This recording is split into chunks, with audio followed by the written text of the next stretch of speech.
Top 10 NBA players? Debatable, but kinda clear. Top 10 EuroLeague players? Less talked about, but pretty obvious. Best Europeans to never play in the NBA? There's plenty of names and we've done videos on it. But what about the best American players who never made it to the NBA? Let's do a top 10. Now, I'll be applying the same principles people do when evaluating NBA players' careers, and that's why college careers will not have a big impact on this ranking. Meaning it'll be all about what these guys achieved playing professionally. That also means that prospects such as Lem Bias, who tragically passed away way too early and didn't get the chance to realize their potential, won't be in this top 10 either. Starting off at number 10, one of the most prolific scorers in Europe right now, Kevin Punter. After leading Tennessee in scoring during his senior year, KP went undrafted in the 2016 NBA draft and, like many other guys in that position, decided to continue his career in Europe. One of the misconceptions that the American fans and sometimes even young players have is that playing in Europe is just this one universal thing, when in fact there are dozens of different levels of basketball leagues across European countries. Punter happened to start his career in the middle of the pack team in Greece, moved around to Belgium, Poland, Italy, and only 3 years later debuted in the EuroLeague. My reason for putting KP at 10 is purely his scoring ability. The man has been averaging 14.3 points in his 5-year EuroLeague career, and if he continues scoring at this pace for another 4 to 5 years, he'll end up as a top 10 scorer in the league's history. In terms of achievements, KP is the only guy in this list who hasn't yet won a title in either the EuroLeague or the second-tier continental competition, the Euro Cup. Regardless, in 2018 and 19, Punter won the third-tier European competition BCL, bagging a 2019 Final Four MVP trophy too. So while his trophy case isn't there yet, potentially being top 10 in scoring or a EuroLeague title would most definitely move him up this list. Number 9, another certified bucket, Scotty Williamson. The former Florida Gator led his team to the 2014 NCAA Final Four and went undrafted that same year. Interestingly enough, Wilbekin's career overseas didn't start in Europe. Instead, he went to compete in the Australian NBL. Since the NBL season is shorter, he did finish that season in Greece, and in the 2015 offseason actually signed a 4-year deal with the Philadelphia 76ers. At this point, you're probably thinking, so how does he even qualify to this list? Well, he even played 5 preseason games and hit a game winner in one of them. Wilbekin, can he get it off for the lead? Yes! Scotty Wilbekin! But then he was waived and has been playing in Europe ever since. There are 2 things that put Wilbekin over Punter in this top 10. First being the fact that in 2018, Scotty had a killer season, winning the Euro Cup MVP, the Euro Cup title, and Finals MVP. Your 2017-2018 Euro Cup champions, Darüşşafaka of Istanbul. That was followed by 4 years of being the face of Maccabi Tel Aviv, then moving to Fenerbahce Istanbul, and in less than 6 seasons inserting himself into the top 20 all-time scorers list. Next up at 8, we have a guy formerly known as Bobby Dixon, Ali Muhammad. He played for a mid-level college at Troy State, was just 5'10", and went undrafted in 2006. I think you know how this story goes. Dixon spent the first half of his European career mostly in France, but that's not the part that puts him at number 8. In 2012, Bobby Dixon moved to Turkey and started absolutely balling for a relative underdog Karşıyaka, winning a domestic league title and a Turkish Finals MVP award in 2015. The undersized guard not only found his place in Turkey as a player, but also became a Turkish citizen, hence legally changing his name to Ali Muhammad. Those 3 great seasons at Izmir earned him a contract with Fenerbahce Istanbul, where Muhammad realized his biggest career achievement, the 2017 EuroLeague title. In a star-studded roster led by Bogdan Bogdanovic, Ali Muhammad finished 3rd in scoring in just over 25 minutes of play, starting 25 of 34 EuroLeague games. This man is definitely an overachiever at his height, and I'm really conflicted if he shouldn't be higher on this list, but 8th place it is.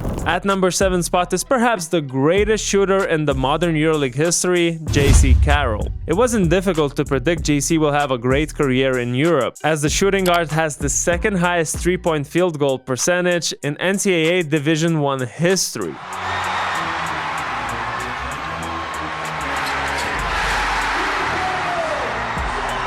I guess I should skip the line of he went undrafted because all of these guys did. Anyways, Carroll spent his rookie year in Italy, then moved to Spain, and guess what? That was his last stop. 2 years for Gran Canaria and 10 years for Real Madrid. Definitely one of the reasons why he is this high on this list is his longevity. He was able to stay efficient in a team that was always full of stars. 2 EuroLeague titles with Madrid and 3 seasons being in the EuroLeague's 50, 40, 90 club sounds like great achievements, but here's the thing. Carroll never had a leading role in the team. Some would argue that he was just a role player who just shot threes, but that's an understatement. I think all the opponent coaches who were preparing for Real Madrid and JC Carroll could tell you otherwise. And that's why he's number 7 for me. Number 6 might surprise some, but I think his records speak for themselves. Bryant Dunston. A defensive anchor from New York, finished 4 years at Fordham and started his pro career in South Korea, but just after 1 season made his way to Europe. To put it simply, he's just one of the best defensive big men in league's history, and his accolades prove it. He is second all-time in career blocks, multiple-time single-season blocks leader, and 2-time EuroLeague Best Defender award winner. But if you don't value defense as much as offense, there's still an argument to be made for Bryant being this high up. He was one of the cornerstones of Anadolu Efes for 8 years, in which he had a title repeat, and as of 23-24 season still plays in the EuroLeague for Virtus Bologna at 37 years old. All that being just 6'8", but we'll get to the man who paved the way for all these undersized bigs a little bit later in the video. Before we move on to the top 5, make sure that you are subscribed to our channel, as we're giving away that Giannis jersey behind me. Just make sure that you are subscribed before we hit 150,000 subs, and maybe you'll be the lucky one. At number 5 is a guy who retired at just 31 years of age, Drew Nicholas. Really just won a bunch of titles really early and dipped. He's a 2002 NCAA champion with Maryland, and even though I said college careers don't matter, the fact that he's the only NCAA champion on this list puts him a bit over Dunston.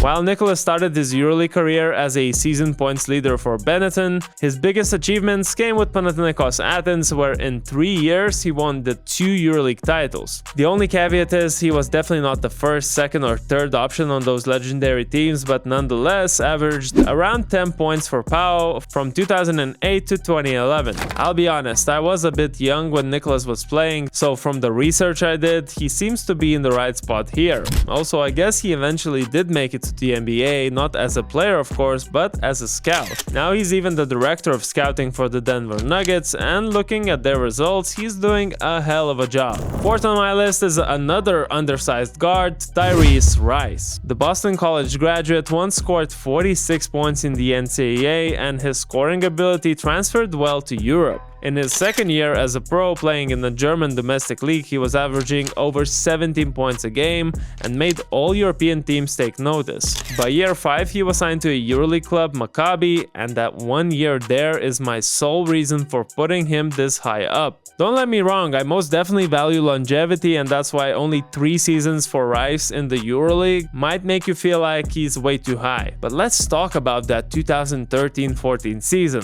Maccabi made the Final Four as the clear underdog between the 4 teams, and even more so an underdog in their semifinal game versus CSKA Moscow. And then with just 12 seconds left in the game, Tyrese Rice happened. He loses the ball. David Blue steals it. Tyrese Rice to the rim.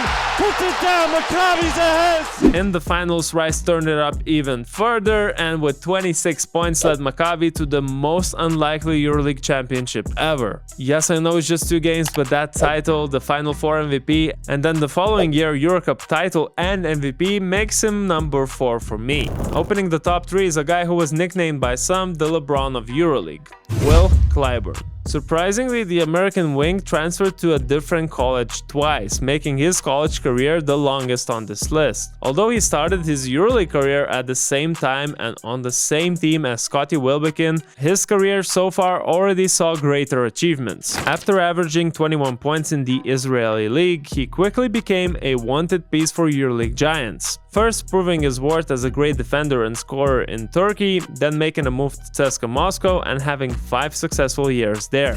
The most successful being the EuroLeague title in the 2018-19 season. I know it might seem like a lesser achievement since he was playing for a team with the biggest budget in the league, but what seals the deal for Klyber to be the third best here is the fact that he was averaging 19 in those 2 Final Four games and was awarded the MVP for it. And of course he's still actively playing, has a career average of 15 points a game, and if the 23-24 season is just an exception to the rule, there's definitely some room for him to move up. Second on my list is the only Eurobasket champion on this list, J.R. Holden. Yeah, I know, an American who won a European basketball championship. Similarly to the aforementioned Ali Mohammed, after graduating from college, JR moved around in Europe, but then settled in one country for almost a decade. And just like Mohammed, took the nationality of that country. The only difference being that Ron Robert Holden, as he was known in Russia from that point, not only won 2 EuroLeague titles with CSKA, but also represented Russia in the 2007 Eurobasket and together with Andrei Kirilenko won gold. His longevity and ability to consistently perform in the EuroLeague is the main reason he is number 2, and I guess the EuroLeague recognized it too. Holden was inducted as a member of the 2000 to 2010 All-Decade team. Currently, he's working in the Brooklyn Nets front office and is the second player with Drew Nicholas who made it to the NBA after his professional career. And at number 1 spot, to absolutely nobody's surprise, a guy who changed the perspective of what a center is supposed to be like in Europe, Sir Kyle Hines. Standing at just 6'6", Hines was a completely different player in college, and as he recalled, he only knew how to score. Sophomore through senior seasons for UNC Greensboro, Hines led his college team in scoring, rebounding, and blocks and had his number retired. I'll say this for the last time, he went undrafted in 2008 and moved to Europe. Starting in the 2nd Division Italian League, then debuting in the EuroLeague in 2010 and playing there ever since. Kyle Hines is undoubtedly the most accomplished EuroLeague American, collecting 4 titles total. 2 with Olympiacos and 2 with CSKA. He's also in the league's record books for total games played at number 1 spot, career rebounds at number 2, and career blocks at 3. As Mina gets blocked by Hines. But these numbers and achievements are only highlighting his longevity, and while that's important, I think Hines' influence on the game is even more significant. Against all odds, the undersized center has not only held his own in post defense against these traditional European centers, but also showcased how a mobile center can enable the team to play modern switch-all basketball. At the age of 37, Kyle Hines is most likely playing his final season, but nevertheless, the number 1 spot of non-NBA Americans might be forever his. So that's my top 10. I know you might have expected more big names in this list, but to be fair, there's so many of them that I was thinking, what about this guy? What about that guy? So many of these guys just have 1 or 2 games in the NBA and then they don't qualify for this list. Anyways, let me know in the comments if you agree with the top 10. If not, put your top 10 forward, drop a like, subscribe, and I'll see you in the next one.